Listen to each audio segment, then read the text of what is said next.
Okay, everybody. Today I'm going to talk about how to do the next portion of the beast. So, if you go to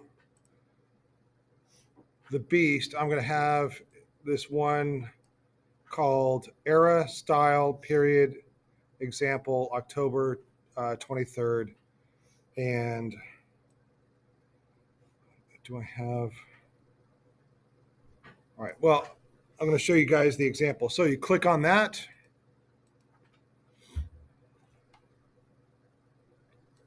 And I want you do not go by the preview right here. Schoology does something weird with the formatting. For example, the heading up here is wrong. So I do not want you to go by the heading. I want you instead to click on the doc right here, the document, and that'll pop up. And you click on that. And I want you to look at the Word document. All right, so you can see that the header is your name is on the left side and the page number is on the right side. You can just double click on that and change your name, change it to your name. All right, and in the title, come on, there we go. In the title, you can change it to the era of art that your beast artwork is from. So some of you I know chose Venus of Willendorf, so the title would be Paleolithic Art. If you chose Stonehenge, it would be Neolithic art. If you chose something from the Gothic era, it would say Gothic art, etc. And I'm going to pull back on this document so you can see the whole thing.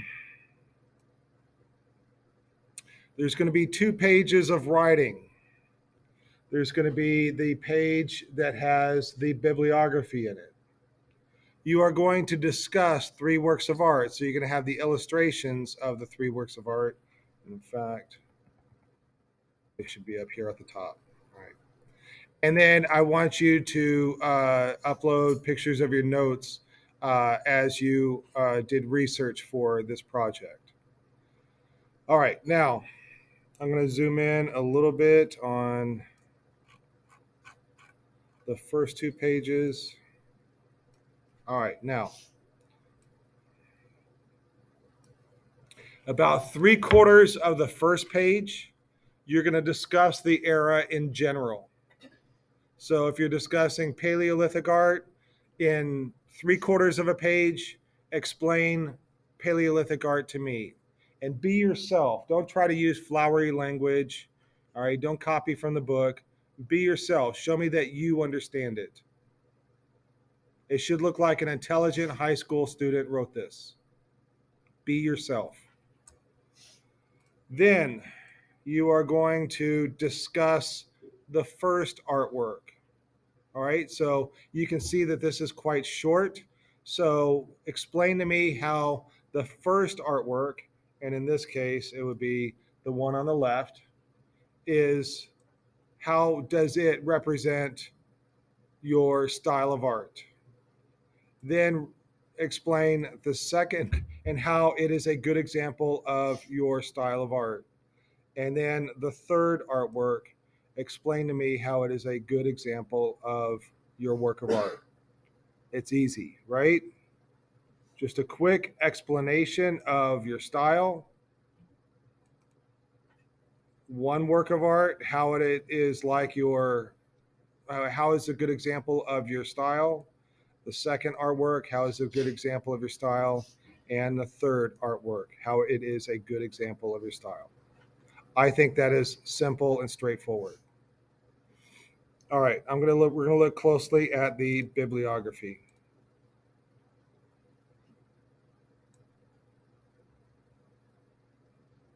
Not that's too close. All right. Okay, so I have up here uh, uh, 5 references.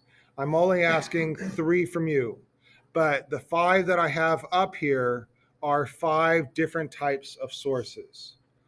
All right, Gardner's Art Through the Ages. That is your textbook. You can use your textbook for this assignment.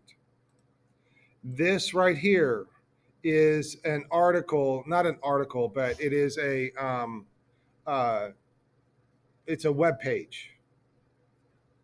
You can use a web page from Smart History. I will talk about Smart History in a second.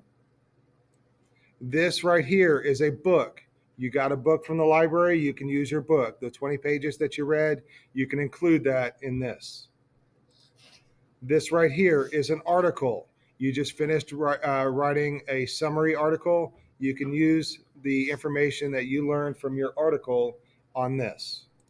And this right here is a YouTube video from Smart History. I will explain Smart History in a minute. I am only asking for 3 sources. So you can choose 3 from this list of 5, or 3 kinds from this list of 5 kinds. All right. Your exact sources will be different than mine. These are about Renaissance art. You're not writing about Renaissance art. All right. Does any confusion about the bibliography? Okay, you will be adding 3 um, footnotes in this. So I added 1 there, and let's see, there's my second one, and there is my third. So you will find places to put your footnotes, and so the requirement is 3 footnotes. So when you first mention your artwork, you are going to write figure 1, and then on your first artwork, you are going to write figure 1 and the title, the style, and the date. So when somebody is reading this and they see figure 1, then I say, oh, I wonder what that looks like. They can go further in there and say, oh, that's what it looks like.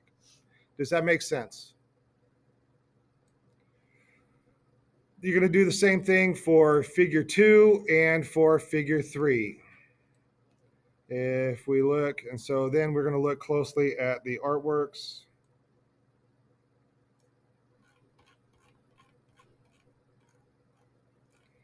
It's going to say figure 1, and it'll have the title, the style, and the date.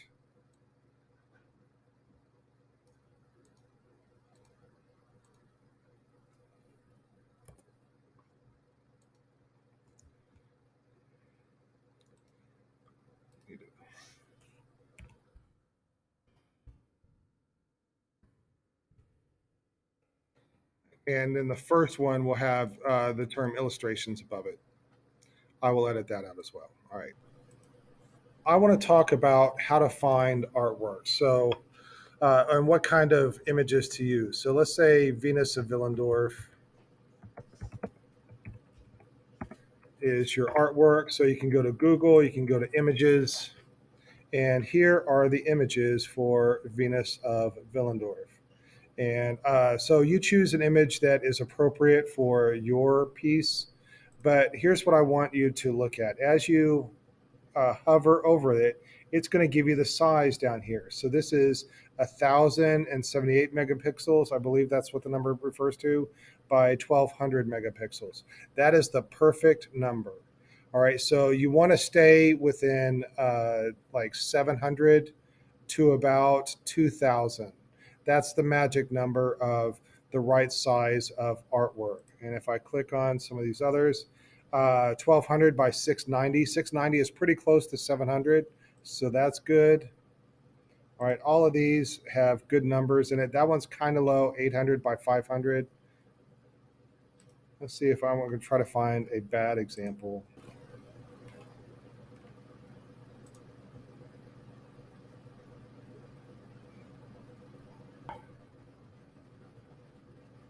All right, so here we go. This is a good example of when you get big, it gets a bit pixelated. When the image gets big, it gets a bit pixelated. Let's do this crop.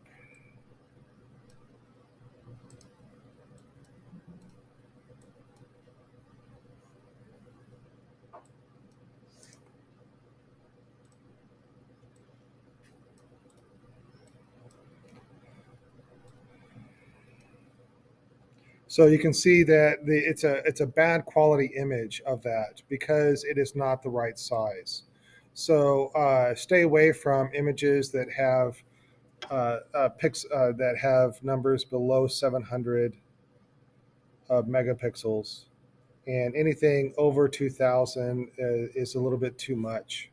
So between 700 and 1200, that's the perfect size. So, and then you add your notes behind that. That is how you will create this document. This is what you will turn in Schoology. Any questions about this document? All right, I want to talk about Smart History. So if you go to the internets and do a Google search on Smart History,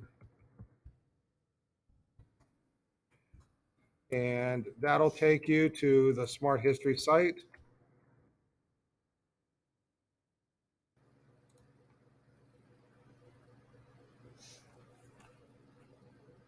VENUS of. Okay, so there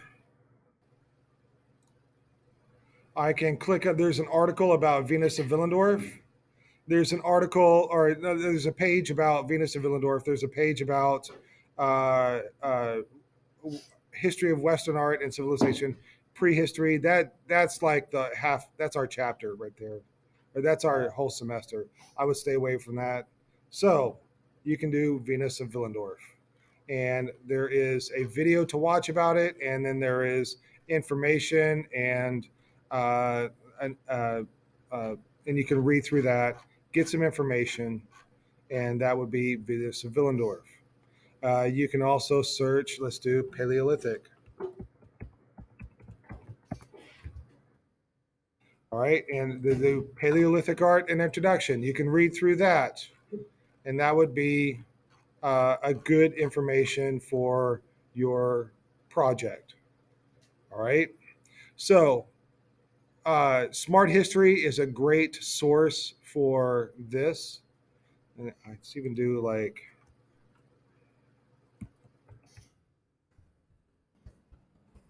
All right. Yeah. All right, and it's got articles to read about Mesopotamia. And one of these might be your artwork, maybe not, but you can get it kind of close. And then you can also find other artworks that are similar to yours to add into your paper. Okay. And go back to, have I covered everything that you need to know about making your paper?